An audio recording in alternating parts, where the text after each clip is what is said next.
Greetings, all! Today, we will be examining the uncommon water-type Pokemon Alomomola, the Caring Pokémon. Gentle and sweet to those that truly need their help, Alomomola are unique fish that can more than provide a bit of tender loving care to those that are struggling to survive. Alomomola have large pink bodies with a unique shape much like that of the ocean sunfish, with a large dorsal and ventral fin and smaller pectoral fins, as well as darker shades of pink at the base of these fins and the back of their bodies. They further have a vaguely heart-shaped main body, large, brilliant yellow eyes, and a large mouth that seems to be stuck in a perpetually smiling state. Alomomola are closely related to the Mola species of ocean sunfish and live an almost identical lifestyle. While they are nowhere near as heavy as their sunfish relatives, Alomomola are still bony fishes that mainly rely on the flow of the ocean currents to move around, as their thin bodies are not very good at forceful swimming. Alomomola mainly feed on jellyfish, in particular frillish and tentacle, but must devour an exceptional number simply to maintain their health due to a high metabolism.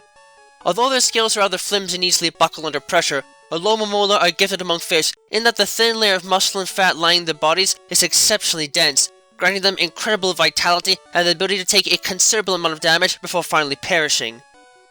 While they generally stick close to the ocean floor, Alomomola will often come to the surface to either release eggs into the water or to simply enjoy the sunlight by leaping out of the water.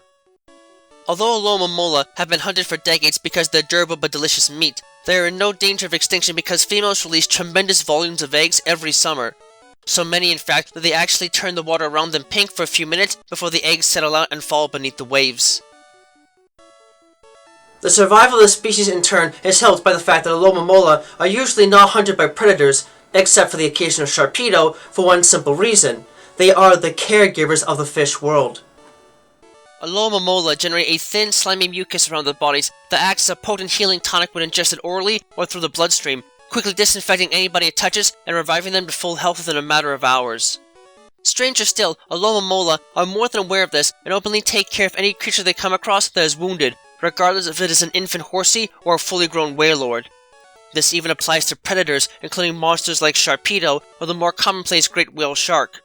While this might seem completely selfless, the truth is that these creatures care for others because if the Pokemon is weakened, it is more likely that a predator will attack it, and in turn will make it likely that they might turn to Alomomola afterwards if they're in the same area. As such, Alomomola occupy a similar niche as Pokemon like Plusle and Minun, and are considered to be extremely beneficial to ocean ecosystems, with large numbers of other aquatic Pokemon gathering in the spaces of the ocean that they occupy. Even if it places their life in danger, Alomomola will gladly take any wounded creature they come across, wrap their bodies around it to let their mucus seep into their bloodstream, and then carry them up onto the closest shore, though again this is mainly to prevent the life form from becoming a lure for predators. Regardless, such widespread care is literally unrivaled among fish Pokemon, and has made Alomomola extremely valuable resources when attempting to rescue or save stranded and wounded whales and other large marine creatures.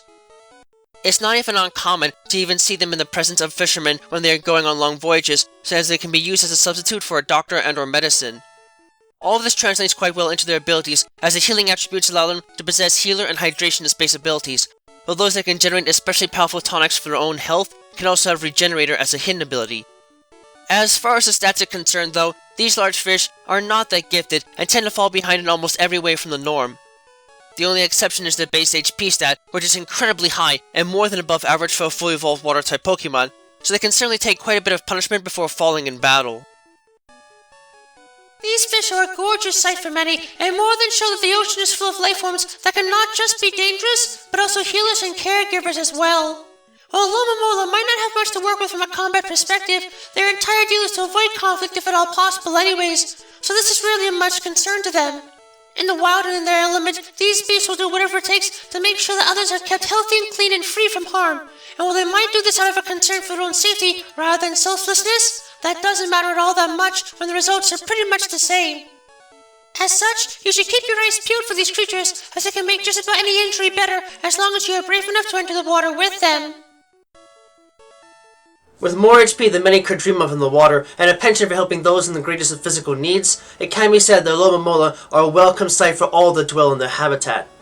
You might have to be a bit willing to let them do their thing on their own time, but you can be sure that they won't forget you if it means keeping their own lives safe. Just do yourself a favor and make sure to show gratitude for them if they do manage to fix you up. or they'll gladly use their hard bodies to give you a potent slap to the face to remind you to be at least somewhat grateful for their sometimes thankless services.